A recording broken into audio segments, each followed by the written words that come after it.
Alright, we're doing another combat showcase episode today. Same exact party as the first one, where we went through the Fort Joy mini-bosses. Since that video, we've gotten our party up to level 9. And actually, it looks like the new armor set content is just inherently in the game now. It's not like the other Larian mods where you have to activate it. It's just now inherently in the game. So, it's a lot easier to get to level 9 on the first island. You don't have to kill quite as many innocents, and you can keep a couple extra vendors alive, which is nice. So now we're 7% into level 9, whereas normally we'd be like 1 or 2%. With level 9, Fane, we've got our split attribute spell sword here, so his base on strength and intelligence are both 15, and then his base on wits is 19. Again, this is not necessarily the ideal way to build a spell sword character. Typically, you'd want to focus on either strength or intelligence, and just have the other one kind of be, extra damage that happens to be there. For this build, though, I want to keep it kind of an even split, so we're doing it that way. And it's also to show you don't need a perfectly optimized team to beat Honor Mode, which, again, we are on Honor Mode. Right here. Alright. So yeah, Fane's got a little bit of split attributes there, just to keep his physical magical damage the same. And then the wits is so that his crit chance goes up higher, so that way he, crits more, and then the lower damage from those isn't as noticeable. Once we hit level 13 and get Hothead, that'll be a lot more noticeable.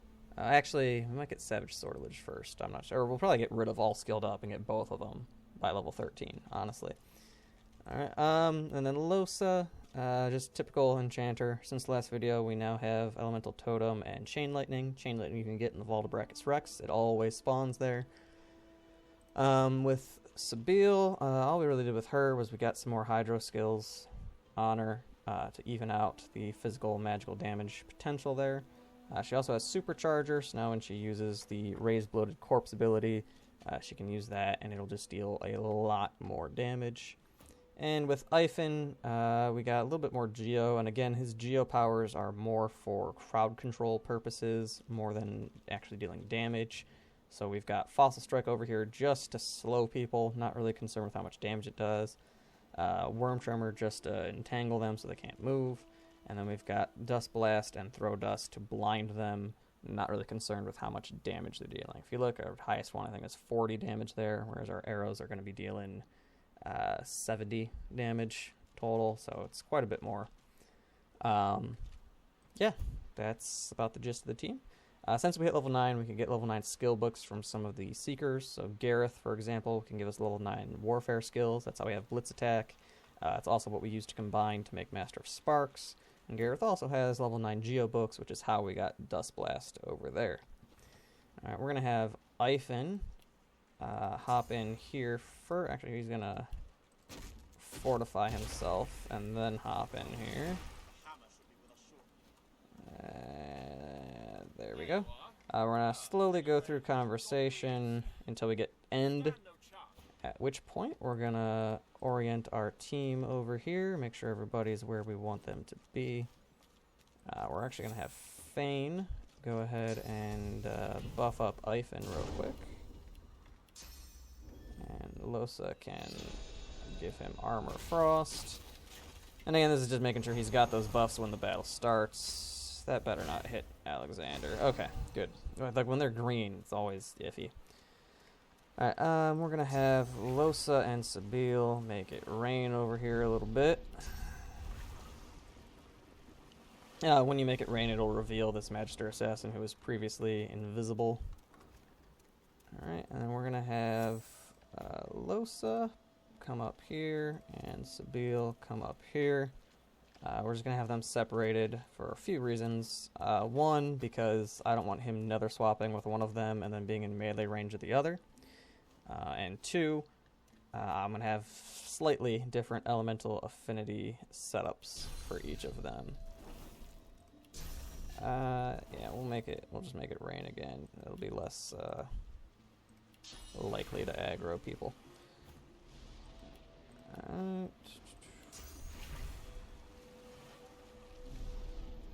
So with Losa, I might just shock her. I don't know. But I want electrified water up here so that she gets elemental affinity from that. And Sabile is going to need to stand right in between some blood and water right there. That'll work. And Fane is going to be somewhere in the middle of all these guys. I guess I'll just set him right next to Alexander. Now Fane, since he's a spell sword, it's also very good to hit multiple people per turn. Like, the more people you can hit at a time, the better. Which is why it's nice that this has cleave and this has cleave. So if we can bunch these guys up, he can swing once and hit 2 or 3 of them, and he's going to swing each sword once, so he can get a lot of sparks going off and deal a lot of damage. Like, this build is probably the only scenario where dual-wielding, single-handed swords is going to be ideal. I was going to say it's the only time it's usable. It's not the only time it's usable. Like, this is a suboptimal build in general because of the way I'm putting his attributes, so you don't need an optimal build, but, you know, it helps. Alright, and when I use this, it's source, so they're probably going to attack me. Oh, they didn't. Okay, then quickly now. Quickly now. Alright, that wasn't very quick. I think, yeah, Fane wasted his haste because I took way too long to hit that teleport.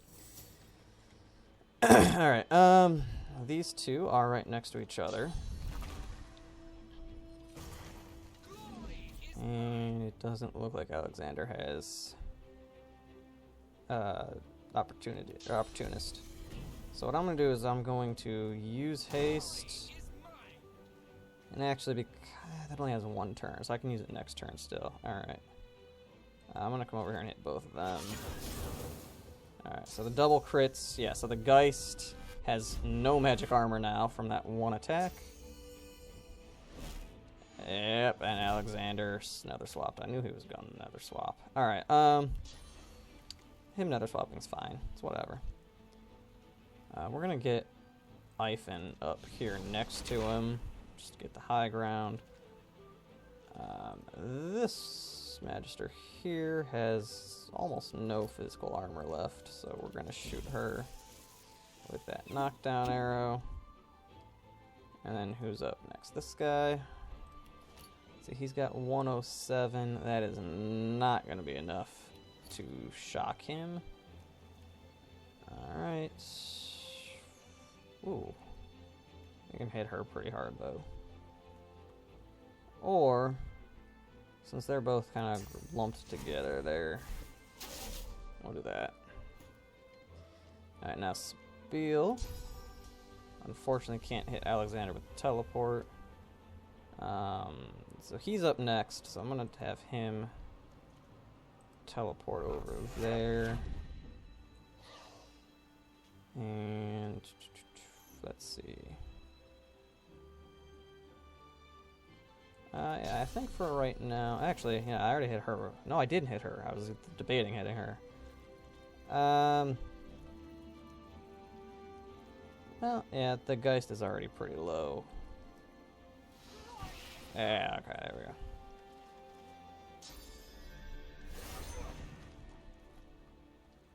See, now that's perfect. Alright. And then, let's see. Fane still has maxed magic armor, so this shouldn't stun him. I am going to use Encourage, though. Just boost up my own damage a little bit. There we go. That's the Geist dead. 1 shock, 2 shock. Alright. I hate when they heal my undead. Yeah.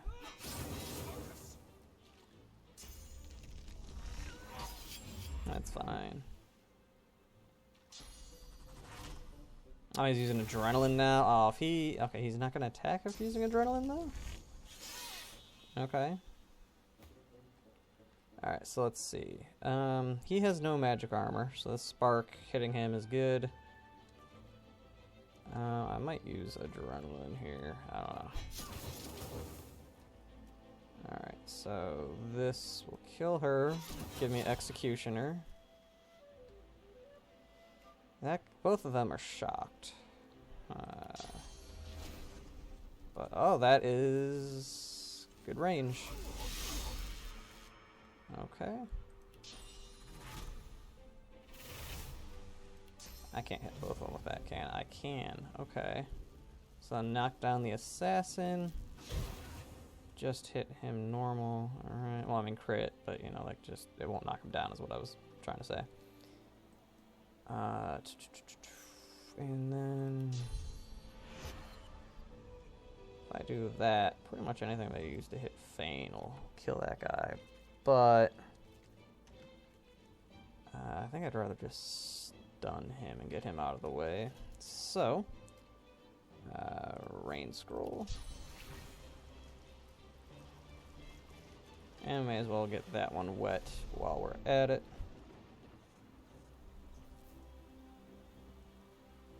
Alright, so now it's Alexandar.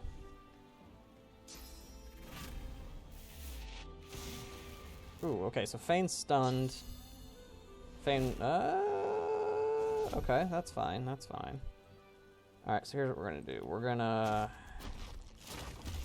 Armor of Frost, Losa. Oh, wrong button.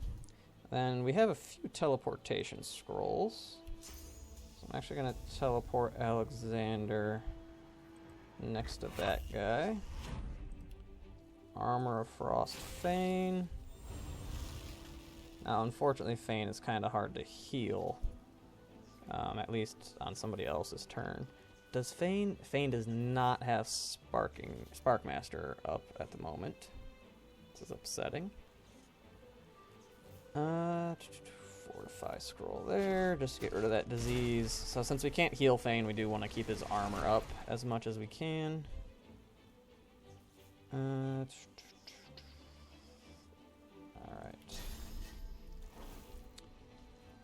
And then, you know what? I think I'm gonna try to freeze her. Yeah, so 47. Yeah, that'll freeze. And that guy's stunned, frozen, stunned. Awesome. Okay, so they're not getting. Nobody's getting a turn now until Feign. And we can hit that. Have him go right about there. Perfect range. Alright. I'm a little upset Losa lost elemental affinity for electric attacks there, but it's fine. Yeah, that guy's okay.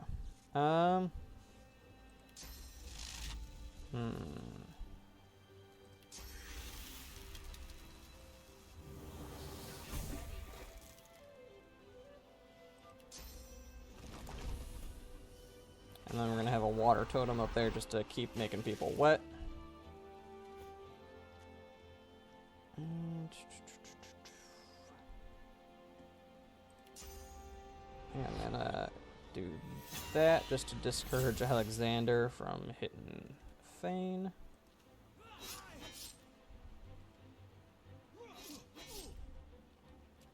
Kinda hoping he'd slip, unlike the 2 steps he had on the ice there.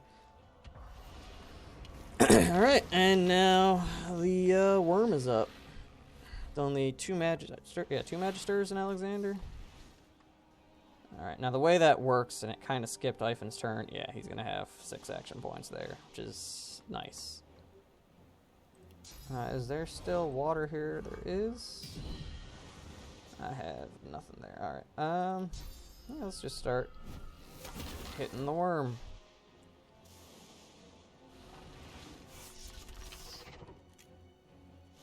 And then actually, since Ivan's right on the worm, I'm gonna go invisible. Just don't wanna draw any unnecessary attention.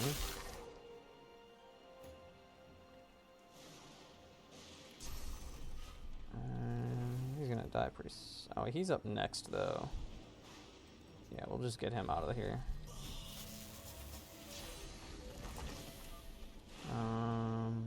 don't know if that totem can hit up to the worm or not. We'll see. And I could all use a little bit more magic armor, honestly. Alright, he can't hit the worm. Nice. Can she? Not from that angle, no. Alright.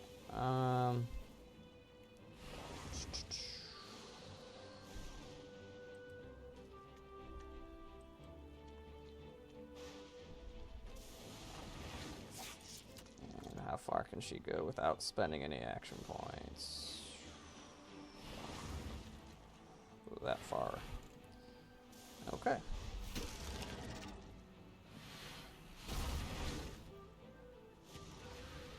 Oof, okay, Fane died. That's not good.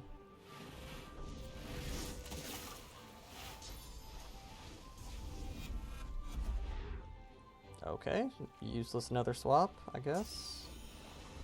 No, he's supposed to just be attacking the worm. Oh my god, okay. I'm gonna have Ivan delay his turn. I want him to be reviving Fane in just a little bit. Alright, well.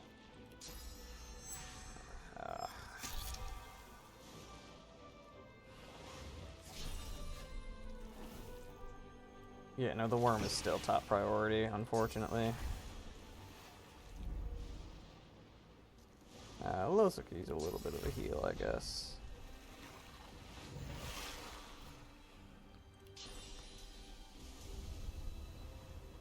Oh, she's petrified. Okay. Let's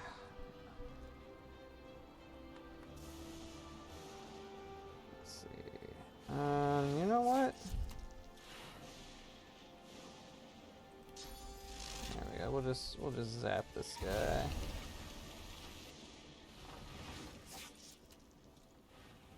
And then yeah, screw you, man. I'm gonna zap Alexandar too.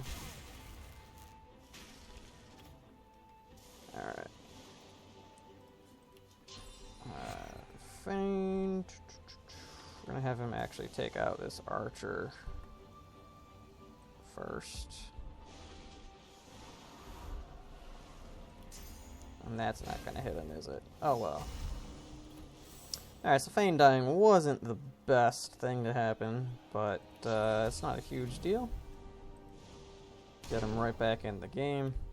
Eventually, Fane is going to be taking our Blood Rose Elixir, and at that point, it will be a big deal if he dies. But he doesn't have it on right now, so I'm not too concerned. Oh, alright, thanks. And I don't want him to go onto that electrified water right now because he's got no armor. Alright, well, let's just start killing the worm, I guess, again. There we go. That's what I was waiting on. Okay, now he's stunned. The electrified water's out of here. And we can do that. And a little bit of that. And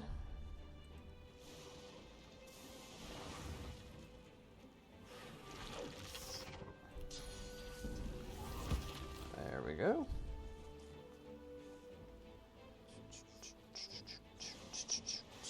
And yeah, seem to be, yeah, both armors are down. You can't crowd control the Voidwoken Drillworm. You can turn it into a chicken. I think that's the only crowd control you can actually do on it successfully. Or at least hard crowd control. You can chill it and stuff, but you can't like take it out for a turn. And then adrenaline there, and we should kill it. There we go. And that is the last boss fight of Fort Joy taken care of, and we are now almost halfway, about halfway, through level 9 to level 10. We're gonna keep going until the pop-up goes, and then we're gonna actually wait, because we're gonna loot the bodies and such. Alright, so there you go. We had one death there. Not too big a deal. On honor mode, you can still have people die, just, you know, make sure the whole team doesn't die. And Fane is our only melee person, so it makes sense that he's the one who died. Eventually we are going to make him a glass cannon, though, but that's going to be way later, like when they hit level 18-ish in Act 3. But for right now, if he dies, it's fine. No big deal. Alright, so that was the combat showcase, this fight. Next up, I don't think we need to do one for the boat battle, because I showed the boat battle in the other walkthrough, and all you need is a Mind Maggot Grenade. So if you have Mind Maggot Grenade, you'll be good to go on that. Alright. So there we go. Hope that was helpful for anybody who was having trouble on this encounter. It's always good to start with dialogue, buff somebody up, and then spread your party out. If you'll group your party up in one spot, you know, he's going to use area effect attacks, the worm's going to use area effect attacks. Some of the little magisters will use area effect attacks, but not a lot. It's mostly the bosses there. Alright, I'll see you guys next time.